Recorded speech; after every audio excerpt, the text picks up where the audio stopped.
muna tayo ng coffee, guys.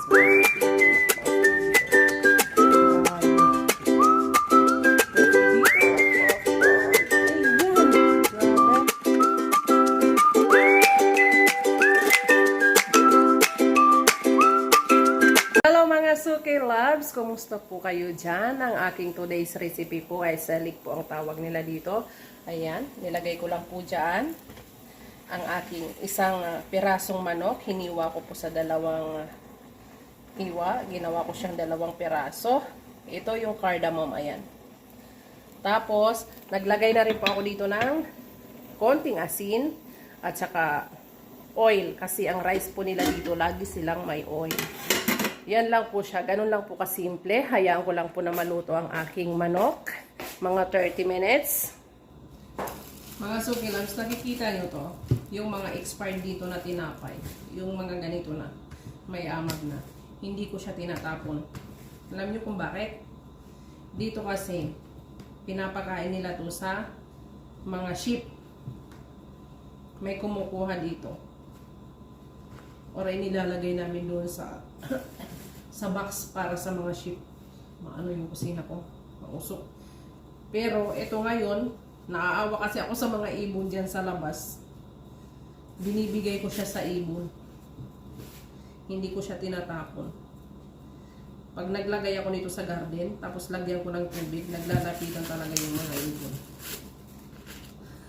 Sayang din kasi. O diba? Yan po yung tips ko sa mga kababayan ko dito sa Middle East. Kasi itapon nyo yan, ipakain nyo po sa ibon.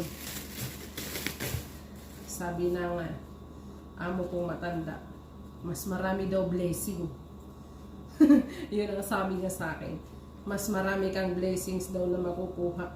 Kasi ang bahay daw dinadayo ng mga ibon at saka naglalagay daw ng pagkain sa ibon. Ganyan. Kaya ganyan siya. Kaya hindi ko siya tinatapon. So, yan po. See, ang dami. Kasi dito, ayaw nila ng ano, yung lumang tinapay. Gusto nila araw-araw bago, kaya marami siya. So, habang kumukulo naman po ang aking, ano, ayan, yung aking manok, maghuhugas naman ako ngayon ng rice. Ito po yung ano, yung rice ko po dito. Sa recipe po na to, ito po yung rice na nilalagay ko. Yung Egyptian rice. Yan. Ano siya? May similarity siya sa Philippine local rice. Pero ito siya, parang malapot kapag ka niluluto siya. Malapot siya, hindi siya katulad ng ating local rice na okay lang siya, hindi siya malapot masyado. So, ayan, luto na po ang aking manok. Luto na po siya. Ayan, ilalagay ko lang muna siya dyan. Kasi ito, ilalagay ko siya sa oven para yung taas niya, lalagyan ko siya ng spices for chicken. Tingnan nyo guys, unique ang aking apron. Kasi yung apron na binili ng amo ko is sira na, so tagal na kasi. So, ito naman po yung rice. Kanina, binabad ko na siya. Mga 30 minutes na siya. Tatanggalan ko lang siya ng tubig. Ayan. Nalagay ko na siya dito. Ito kasi para siyang lugaw, guys. Parang lugaw ang dating niya.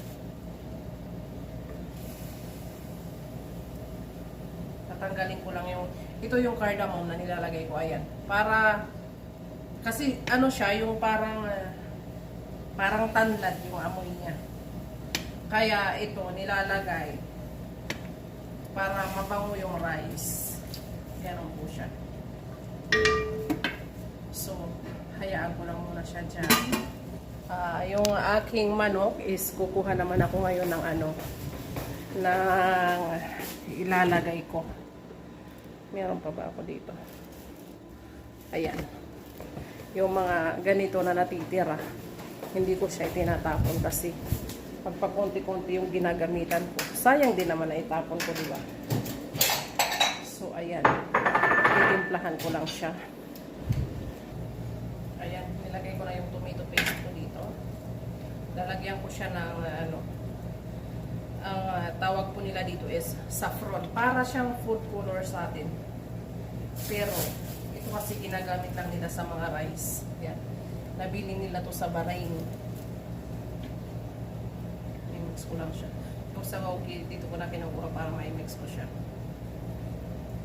Pupunin ko na rin ang aking brush.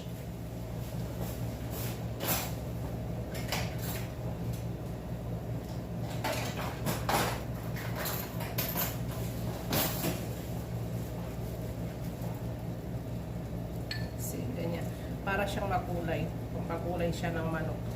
Tapos, ilalagay ko siya ngayon sa oven.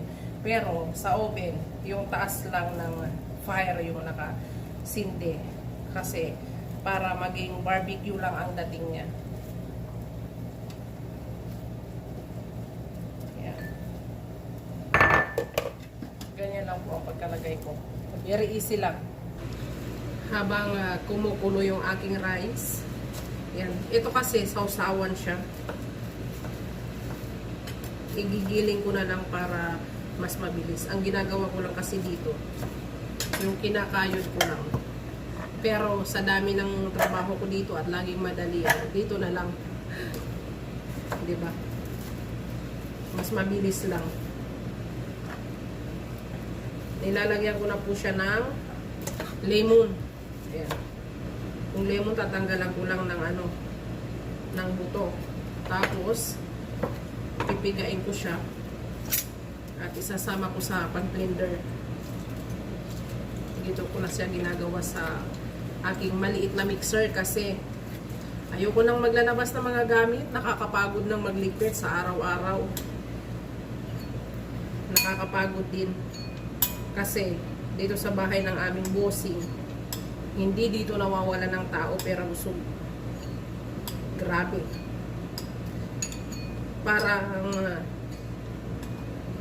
Parang yung bahay ng busing namin para ng barko. Parang barko ba? Yung mga tao lalabas, papasok. Ganon. Hindi talaga dito nawawala ng tao. Hindi nawawala ng mga visitors ang aking busing. Masaya kasi sila pagka may bisita. So, ito na po yung aking piniga na lemon. Ito ko siya ilalagay. Ayan. Ito naman, coriander. Malinis na siya. Kasi, nahugasan ko na yan. Tapos, lalagyan ko siya ng asin. Ayan. Yung asin, tinatansya ko na lang. Or more, parang konti. Ayan.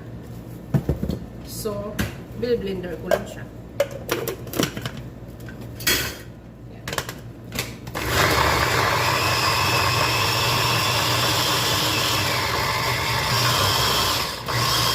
Para pag naluto yung aking rice, sabay-sabay siyang maluluto. Luto rin yung manok. Double time cook po talaga.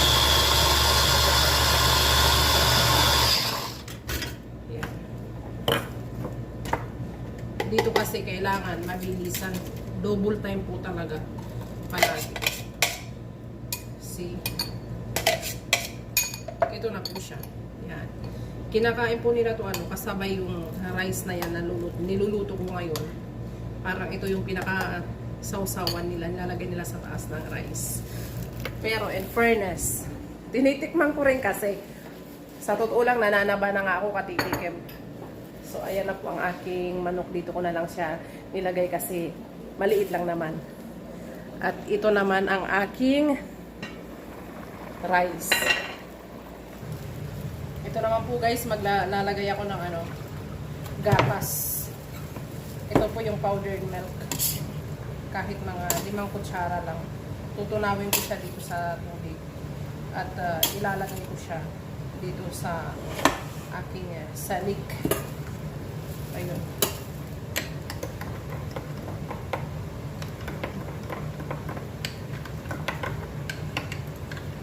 Ang recipe po na to siya, yung parang maraming gatas. Gusto nila yung maraming gatas.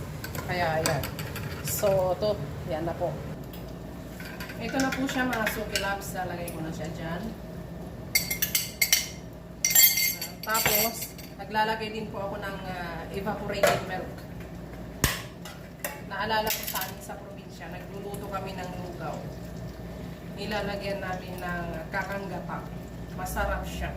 Siguro naiisip ko, siguro ako yung pagkain din na yan, ganoon din. See? So, dito po, imimix ko na lang po siya.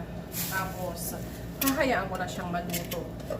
Hanggat sa maging creamy po ang rice.